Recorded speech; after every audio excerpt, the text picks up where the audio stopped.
What's up, everybody? Nick O'Dwyer back for the 10th inning here with another episode of This Day in Sports History. In yesterday's episode, we saw Bob Gibson of the St. Louis Cardinals no-hit the Pittsburgh Pirates in an 11-0 victory. We actually have a step up from that today. We have one perfect game to talk about, as well as a 600 home run milestone and some more Olympic Games to talk about. So if y'all enjoy this video, leave a like on it. If you're new to the channel, hit that subscribe button. Let's get to it. This Day in Sports History.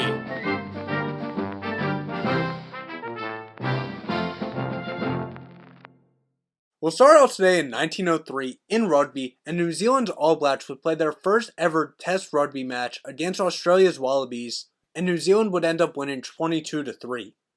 Move up 2 years to 1905, and we have an abbreviated no-hitter when Philadelphia Athletics future Hall of Fame pitcher Rube Waddell would no-hit the St. Louis Browns in a range-shortened game. I do not have the statistics, sadly, but there was at least one error or at least one walk. 9 years later, we move up to 1914 at the 13th edition of the Davis Cup, and Australasia would defeat the USA in New York by a score of 3-2 to claim their 5th of 6 titles. Move up all the way down to 1936 at the Olympic Games, and Marshall Wayne with gold and Albert Root in silver would make it an American 1-2 in the 10-meter platform diving. Then in the women's 3-meter springboard diving, the Americans would get a clean sweep with Marjorie Gestring with gold, Catherine Rawls silver, and Dorothy Poynton-Hill in bronze. Finally in those games, in football, Annibale Frossi would score twice as Italy would defeat Austria 2-1 in extra time to claim their first football gold medal. 5 years later, we moved to Major League Baseball, and this is kind of interesting because we had an incident somewhat like this happen recently. Although the Senators were leading Boston 6-3 when the game would be called at the start of the 8th after a 40-minute delay, the Senators would end up losing the game. Washington would have to forfeit the contest when the American League would uphold Red Sox manager Joe Cronin's protest that the ground crew was deliberately refusing to cover the field when it started to rain, get the field in bad position so they couldn't finish it. Again, something similar to the Orioles-Nationals, but the Orioles-Nationals wasn't deliberate. 7 years later in 1948, we move up to golf at the U.S. Open on the women's side, and Babe Didrikson would win 8 strokes ahead of runner-up Betty Hicks to claim her 5th of 10 majors. 2 years later in boxing, Ezra Charles would win via technical knockout over Freddie Bashore in 14 rounds to retain the title. Back to Major League Baseball 1 year later in 1951, and we have one of the best catches from Willie Mays. Now, this wasn't the catch that he made at the start of the World Series in 1954, but it might be even better. With one out in the top of the 8th inning and a runner on third in the 1-1 game, Willie Mays was going back deep center field at Polar Grounds off of Carl Furillo's bat. And after grabbing the ball, Mays would turn and throw a perfect strike home to nail Billy Cox at home to complete the inning-ending double play. We move up now to 1964 in track, and Ralph Boston would set the then long jump record at 27 feet and 3.5 inches or 8.31 meters. He would actually end up breaking this the next month. Move to 1965 now at the PGA Championship, Dave Marr with a score of 4 under would win his only major title, defeating runners-up Billy Casper and Jack Nicklaus by 2 strokes.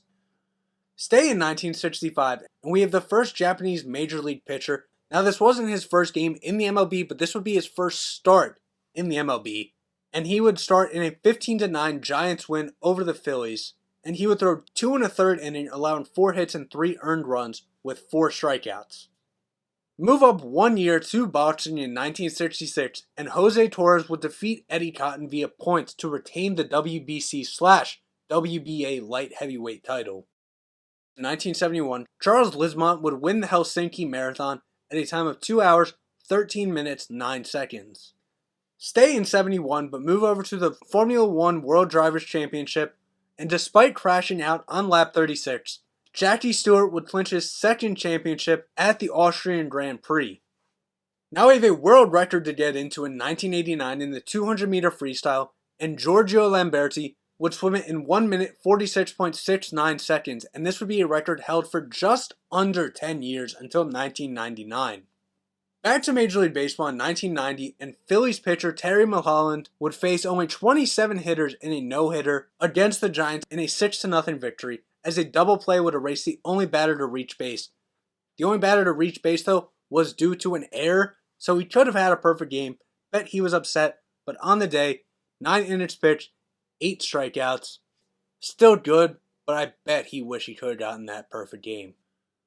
3 years later in 1993, we have 2 separate events to talk about. We'll start in Major League Baseball, and Nolan Ryan would earn his 324th and final victory in a Rangers 4-1 win over the Indians. Ryan on the day may not have been the strikeout machine that everyone remembers him as, but 7 innings pitched, 2 hits allowed, 1 run, 2 walks, 2 strikeouts in the victory.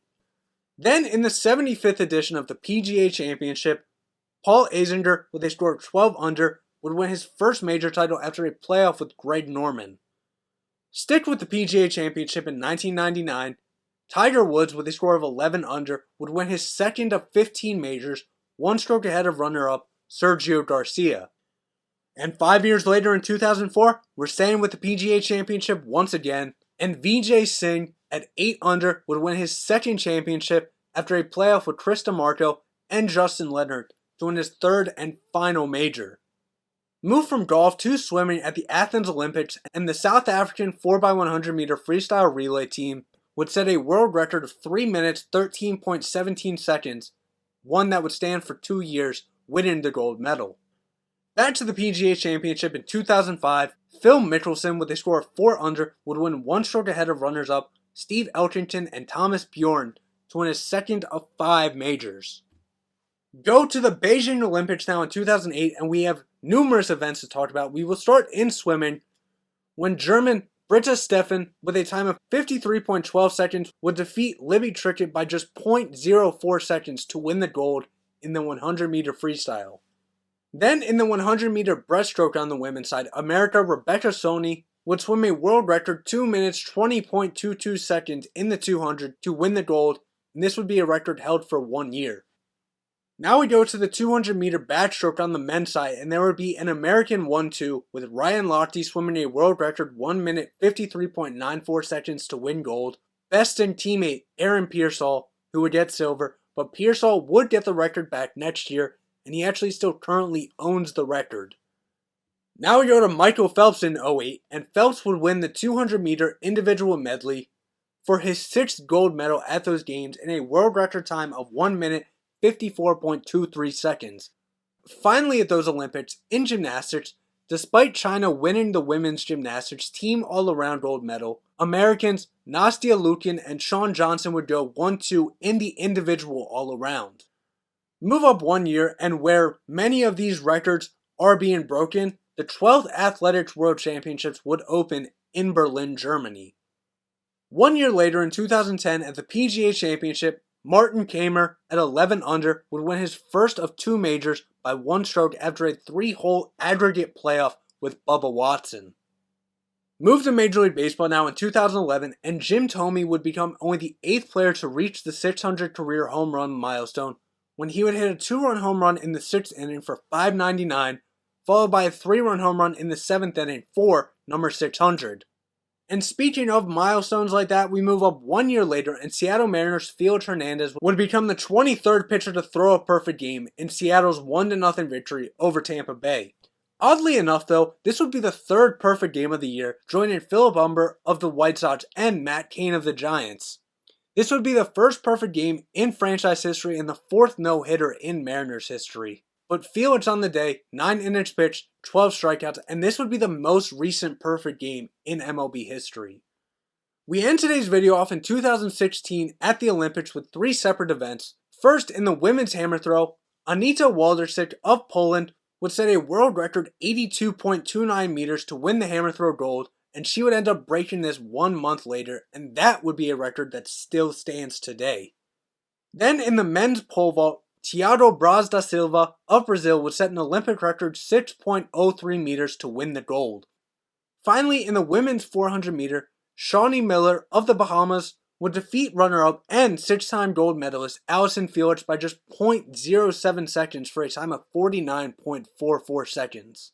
So there you have it. That's what happened on this day in sports history. If I left anything out, I do apologize, but I'll see everybody tomorrow for Nick Wire and the 10th inning. See ya.